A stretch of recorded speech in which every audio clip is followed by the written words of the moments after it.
কথা বলছি এইচএসসি পরীক্ষার পর কি করবেন চতুর্থ পর্বে। এটা তো সবাই জানো, ইউনিভার্সিটি লেভেলে সায়েন্স, কমার্স, আর্টস বলে কিছু নেই। এখানে থাকে দুইটা আলাদা রাস্তা, অনার্স আর জেনারেল ডিগ্রি। আর এই দুইটার পার্থক্য না বুঝেই বেশিরভাগ স্টুডেন্ট ভর্তি হয়ে যান, পরে বুঝতে পারেন তাদের যা ভেবেছিল তা না। আজকে এই কনফিউশনটা পুরোপুরি ক্লিয়ার করে দেব। আমি Imran bin Abdur Rashid, the corporate guys channel থেকে। গত পর্ব বলেছিলাম নিজের ইন্টারেস্ট, স্ট্রেংথ আর মার্কেট রিয়েলিটি মিলিয়ে লাইন বাছাই করতে হবে, কিন্তু তার আগে বোঝা দরকার আসলে অপশনগুলো কি কি। আজকে পুরোপুরি স্পষ্ট করব অনার্স আর জেনারেল ডিগ্রি কি, এই দুইয়ের পার্থক্য, আর কোন পরিস্থিতিতে কোনটা বেছে নেবেন। কিন্তু এর আগে বোঝা দরকার আসলে অপশনগুলো কি কি। আজকে পুরোপুরি স্পষ্ট করব অনার্স আর জেনারেল ডিগ্রি কি, এই যে পার্থক্য, আর কোন পরিস্থিতিতে কোনটা কোনটা বেছে নেবেন। সেগমেন্ট 1, এসএসসি গ্রুপ বনাম ইউনিভার্সিটি সাবজেক্ট। এই কনফিউশনটা আগে দূর করি। প্রথমে বলি, এসএসসিতে সায়েন্স, কমার্স, আর্টস এই গ্রুপগুলো আপনার এসএসসি পর্যায়ে পড়াশোনার জন্য, ইউনিভার্সিটির জন্য না। ইউনিভার্সিটিতে গিয়ে আপনি পড়েন একটা নির্দিষ্ট সাবজেক্ট, যেমন economics, English, accounting, physics, computer science, law, psychology, এরকম নির্দিষ্ট বিষয়ভিত্তিক ডিগ্রি। এসএসসির গ্রুপ শুধু ঠিক করে দেয় আপনি কোন কোন সাবজেক্টে আবেদন করার যোগ্যতা রাখেন, পুরো লাইনটা ঠিক করে দেয় না। উদাহরণ দিই, একজন সায়েন্সের স্টুডেন্ট শুধু ইঞ্জিনিয়ারিং বা মেডিকেলে আটকে থাকেন না, তার জন্য সব পথ খোলা। যেমন তিনি চাইলে পদার্থ, রসায়ন, জীববিজ্ঞানের জন্য আবেদন করতে পারেন পারেন অথবা চাইলে মেডিকেলে ইঞ্জিনিয়ারিং এ আবেদন করতে পারেন। আবার ইকোনমিক্স, বিবিএ বা সোশ্যাল সায়েন্স সাবজেক্টেও আবেদন করতে পারেন। আবার কিন্তু একজন কমার্স এর স্টুডেন্ট সাধারণত ইঞ্জিনিয়ারিং বা মেডিকেলে সরাসরি সুযোগ পান না, কিন্তু বিজনেস, ইকোনমিক্স এবং আরো অনেক সাবজেক্টে যেতে পারেন। অথবা তাহলে আর্টসের সাবজেক্টগুলোতেও আবেদন করতে পারেন। আবার একইভাবে আর্টস থেকে আসা স্টুডেন্ট কিন্তু ডাক্তার, ইঞ্জিনিয়ার, বিজ্ঞানের কোনো সাবজেক্ট অথবা কমার্সের বিজনেস বা ইকোনমিক্সের আবেদন করতে পারেন না। তাদের কিন্তু শুধু আর্টসের সাবজেক্টগুলোতে আবেদন করতে হবে। তবে জেনারেল সাবজেক্ট যেমন বাংলা, ইংরেজি, ইসলামিক স্টাডিজ এই ধরনের সাবজেক্টে যে কোনো গ্রুপ থেকেই আসা স্টুডেন্টরা আবেদন করতে পারেন। তাহলে আসলে প্রশ্নটা হওয়া উচিত, আমি কোন সাবজেক্ট নিয়ে পড়ব, আমি কোন লাইনে পড়ব। আর সাবজেক্ট বাছাইয়ের আগে বুঝতে হবে ডিগ্রি নেওয়ার দুইটা মূল পথ কি। সেগমেন্ট 2, অনার্স আসলে কি। অনার্স মানে হলো একটি নির্দিষ্ট সাবজেক্টের উপর 4 বছরের স্পেশালাইজড ডিগ্রি। আপনি ভর্তি হচ্ছেন ইকোনমিক্সে বিভাগে, সিএসসি বিভাগে, ইংলিশ বিভাগে একটা নির্দিষ্ট বিষয়ে গভীর পড়াশোনা করার জন্য। অনার্স করা যায় কয়েক জায়গায়। পাবলিক বিশ্ববিদ্যালয় ভর্তি পরীক্ষাতে সবচেয়ে বেশি কম্পিটিটিভ, সবচেয়ে বেশি স্বীকৃত। প্রাইভেট বিশ্ববিদ্যালয়ে সরাসরি ভর্তি, টিউশন ফি বেশি, কোয়ালিটি প্রতিষ্ঠান বাদে ভিন্ন। সরকারি বেসরকারি কলেজ, ন্যাশনাল ইউনিভার্সিটির অধীনে এখানেও নির্দিষ্ট সাবজেক্টে অনার্স করার সুযোগ আছে। তুলনামূলক কম খরচে, কম্পিটিশনও কম।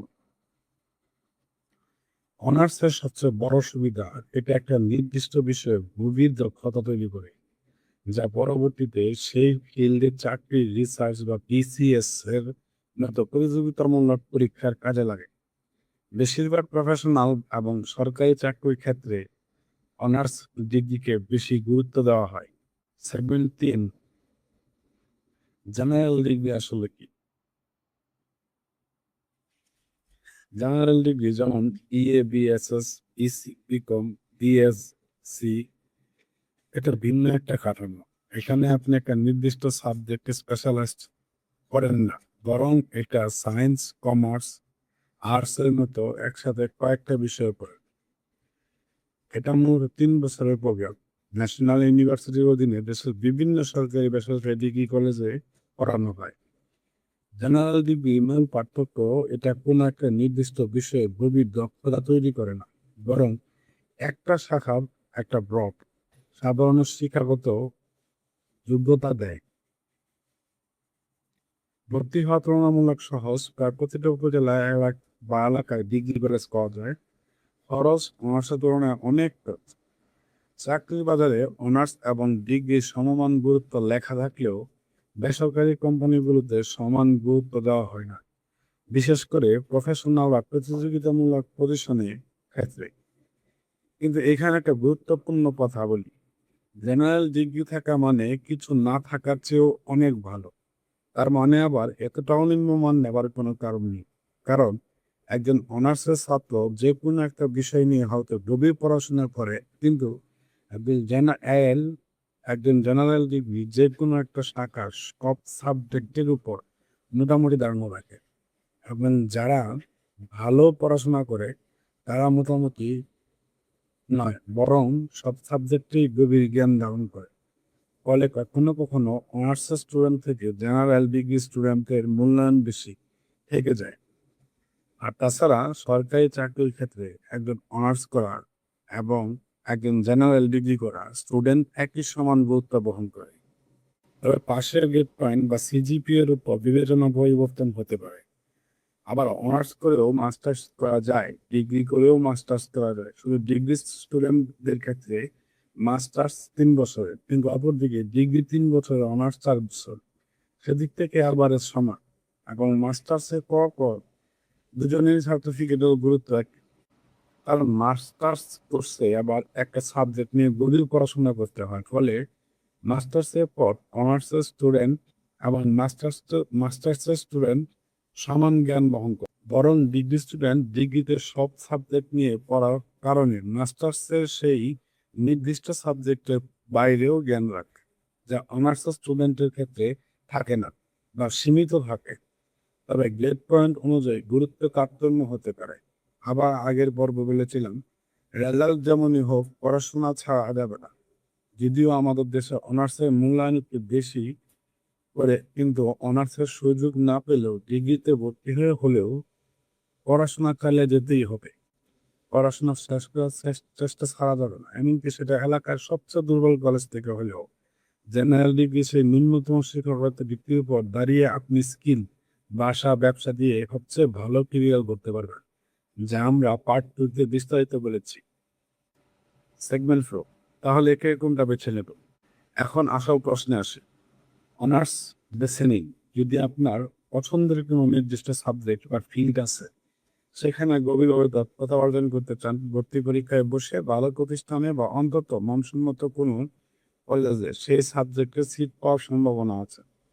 আপনার লক্ষ্য বিসিএস, শিক্ষকতা বা এমন কোনো ফিল্ড যেখানে অনার্স ডিগ্রি এবং সাবজেক্টের এক্সপার্টিস গুরুত্বপূর্ণ গুরুত্বপূর্ণ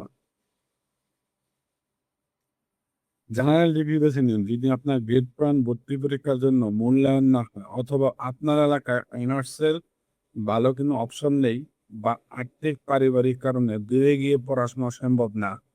যদি আপনার মূল প্ল্যান শুধু ডিগ্রি নির্ভর চাকরি না, বরং টেকনিক্যাল স্কিল, ভাষা বা ব্যবসার হতে একটা শিক্ষাগত যোগ্যতা ধরে রাখতে চান, যেটা পাঠ্যতে বিস্তারিত বলেছিলেন। এছাড়াও যদি আপনার অর্থনৈতিক সমস্যা না থাকে, তবে পছন্দের সাবজেক্টে প্রাইভেট বিশ্ববিদ্যালয় থেকে অনার্স করুন। আর যদি আপনি দ্রুত কর্মজীবী ঢুকতে চান আর জেনারেল ডিগ্রিকে একটা পাশাপাশি রাখছেন, যোগ্যতা হিসেবে মূল ফোকাস দেখছেন না, তবে এটা কোনো সমস্যা নাই।